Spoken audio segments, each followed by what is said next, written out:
සුබ දවසක් ඔයාලා හැමෝටම. ඉතින් මං අද ඔයාලට කියලා දෙන්න හදන්නේ ඇන්තෝරියම් පැලයක් කොහොමද හරියටම හිටවගන්නේ කියලා. ඉතින් මම දැන් 3 වෙනි වසරේ කෘෂි විද්‍යා උපාධියක් හදාරන 3 වෙනි වසරේ ශිෂ්‍යාවක්. ඉතින් අපි සාමාන්‍යයෙන් මේ සබ්ජෙක්ට් එක ගොඩක් ඉගෙන ගන්නවා. ඒ වගේම ෆ්ලෝරිකල්චර් නැත්නම් මල් ගැන, ඒ වගේම ලෑන්ඩ්ස්කේපින් ගැන. ඉතින් ඒ සම්බන්ධව පොඩි දැනුමක් ඔයාලත් එක්ක බෙදා ගන්න මම හිතුවා. ඉතින් අපි බලමු කොහොමද මේ ලස්සනට මේ පැලේ ලස්සනට හිටවගන්නේ කියලා. මම අද මේකට පාවිච්චි කරන්න හිතුවා අම්මගේ පොඩි ඇන්තෝරියම් පැලයක්. සාමාන්‍යයෙන් ඇන්තෝරියම් කියන්නේ වර්ධක ප්‍රචාරණයෙන් අපිට පැල ලබා ගන්න පුළුවන් ශාකයක්. ඒ වගේම අපිට මේක වර්ධක ප්‍රචාරණයෙන් වගේම පරාගණය කරන්නත් පුළුවන්. ඒ කියන්නේ මේ තියෙන මෙන්න ඔයාලට පේනවා ඇති මෙන්න මේකේ අපිට පුළුවන් මේකේ පරාග හැදෙනවා. මේක පරාගණය කරලා අපිට බීජ ලබා ගන්නත් පුළුවන්. ඒ කියන්නේ අපිට වර්ධක ප්‍රචාරණය කියන්නේ ලිංගික ප්‍රචාරණය, අලිංගික ප්‍රචාරණය වගේම ලිංගික ප්‍රචාරණයනොත් මේකේ නව පරම්පරාව බිහි කරගන්න පුළුවන්. ඉතින් ගොඩක් ප්‍රසිද්ධ ඇන්තෝරියම් කියන එක අලිංගික ප්‍රචාරක ශාකයක් විදියට. ඒ කියන්නේ මේකේ තියෙන මේ කඳ කොටස් ඒවා පැල කළා අපිට ඒ වගේම මව් ශාකයට සමාන පැලයක් ලබා ගන්න පුළුවන්. ඉතින් අපි බලමු කොහොමද මේ පැලේ හිටවන්නේ කියලා. ඉතින් යාළුවනේ මේ මම අද තෝරගත්ත පැලය. මේක තමයි මම තෝරගත්ත පැලේ. ඉතින් මේක අපිට සිද්ධ වෙනවා මේ ශාකයෙන්, මේ ප්‍රධාන ශාකයෙන් වෙන් කරලා වෙනම අයින් කරගන්න. ඉතින් යාළුවනේ අපි බලමු මේ පැලේ කොහොමද මෙතනින් අයින් කරගන්නේ කියලා.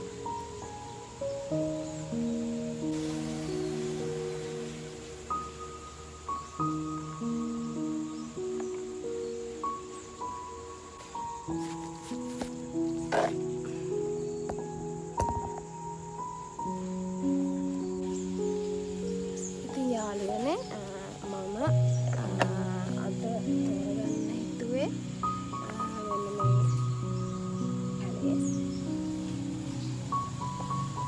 මේ පැලෙන් මේ පොඩි ගහ තමයි මම වෙනම අරගෙන පොට් කරන්න හිතාගෙන ඉන්නේ. ඉතින් අනිත් පැලෙන් මේක එහෙම අයින් කරගන්න ඕන. මෙන්න මේක තමයි අපේ පැලේ. ඉතින් මෙන්න මේ පැලේ තමයි මම හිටවන්න ගන්නේ. මේක නැවත ආයේ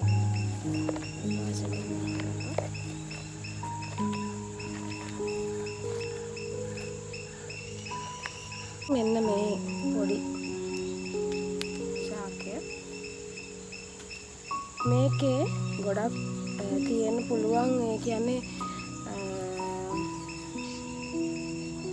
නරක් වෙන්න ආපු මුල්, ඒ වගේම සාමාන්‍ය ලෙඩ රෝග හැදුණු ඒ වගේ මුල් තියෙන්න පුළුවන්. අපි මේ මුල් හොඳට බලලා අයින් කරගන්න ඕනේ. ඒ වගේම අපිට සිද්ධ වෙනවා දැන් මේකේ දැන් මඩ තියෙනවා මේ මුල් වල. මේක සෝද ගන්න වෙනවා. අපි ඒක සෝද ගමු.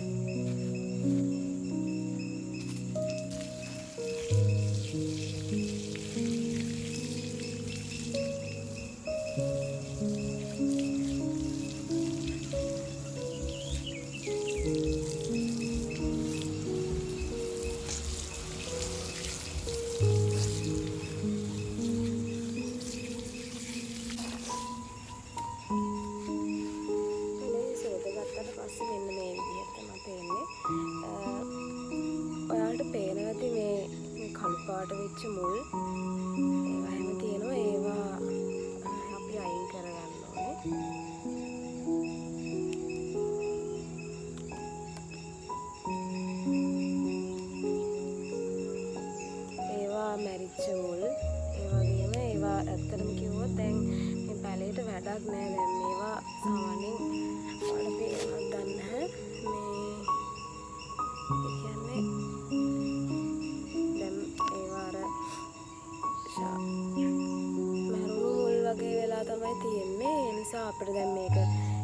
පැලේ දිගට මේ හොඳට අපිට වවා ගන්න ඕන අපිට හොඳ මුල් විතරයි මෙතනදී ඕන වෙන්නේ.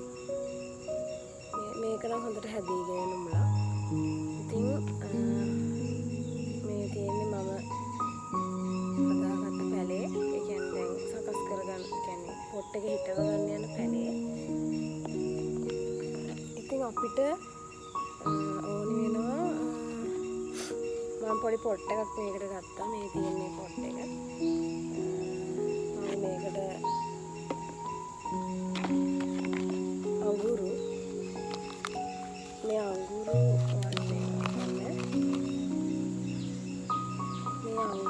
අපි හදාගන්න සාමාන්‍යයෙන් අපි ගෙදර දැන් දර ලිපේ වෙනවා නම් අත්‍තරම අඟුරු ඉතුරු වෙනවනේ. මේ අඟුරු හදාගත්තාම මේ අලුත් අඟුරුම අපිට මේකට පාවිච්චි කරන්න බෑ. මොකද මේ ටිකක් අලුත් අඟුරු සැරයි. ඒ නිසා මේක පොඩ්ඩක් වතුරේ දාලා එහෙම තියලා තමයි මේ අඟුරු මං ගත්තේ. ඊට පස්සේ උළු කැට පොඩි සාමාන්‍යයෙන් පොඩි කෑලි වලට කඩා ගන්න ඕනේ උළු කැට. ඊට පස්සේ ගඩොල්. මේ ගඩොල් තව ඊට වඩා කඩා ගන්න පුළුවන් නම් හොඳයි. ඊට වඩා තව පොඩියට කැඩෙන්න ඕනේ. ඊට පස්සේ පොල්ලෙලි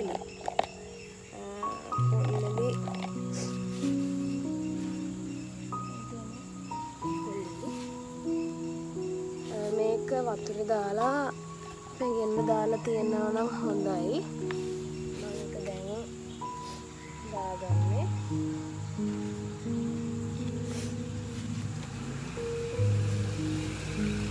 ඉතින් මේ උළු කැට නම් අපිට මේ පෝච්චියේ අඩියට දැන් මේ පෝච්චියේ මේ යට තියෙනවනේ සිදුරු. ඒ කියන්නේ තියෙන්නේ වතුර බහින්න ජල වහනය වෙන්න ඒ දේවල් වලට. ඉතින් අපි මේ අඩියට මේ උළු කැට සාමාන්‍යයෙන් තියෙනවා.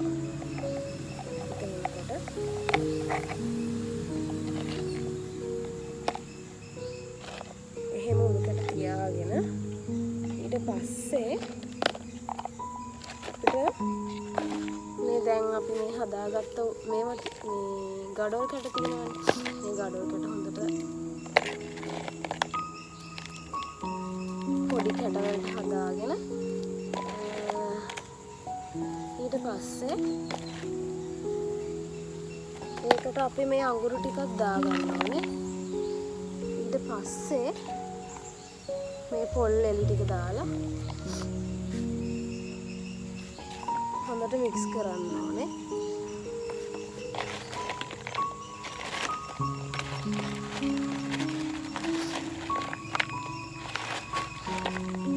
ඊට පස්සේ අපිට පුළුවන් මේක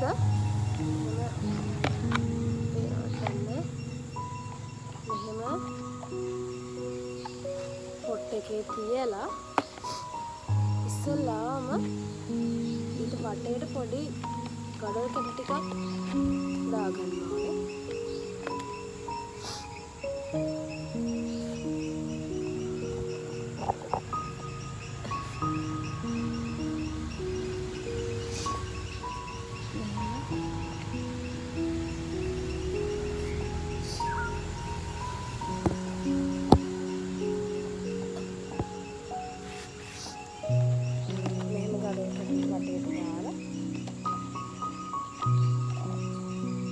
පොල්ලෙලිත් වටේට දාගන්න ඕනේ. ඒ වගේම අඟුරු මිශ්‍රණය දාලා හරියට පැලේ පොට් එකට ස්ටේබල් වෙන්න. ඒ කියන්නේ මැදට තියෙන පැලේ තියාගන්න ඕනේ. මේ පොල්ලෙලි කියන්නේ සාමාන්‍යයෙන් ගොඩක් වතුර රඳන වතුර රඳා ගන්න පුළුවන් මාධ්‍යයක්. ඇත්තටම කිව්වොත් පොල් එල්ලක සාමාන්‍යයෙන් පොල් එල්ල වගේ 7 ගුණයක් වතුර රඳව ගන්න පුළුවන්. සාමාන්‍යයෙන් අපි එහෙම තමයි ඉගෙන යන්නේ. අපිට කියලා දීලා තියෙන ඒ විදිහට. ඉතින් මේ විදිහට අඟුරු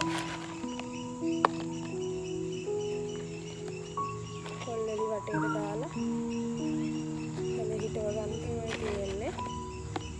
පොඩි පැලයක් හිටවන කියන්නේ පැලේ පොඩ්ඩක් සාමාන්‍යයෙන් වතුර තියන්න පොඩි කරදරයක් තියන්න ඕනේ. වතුර දාන්න.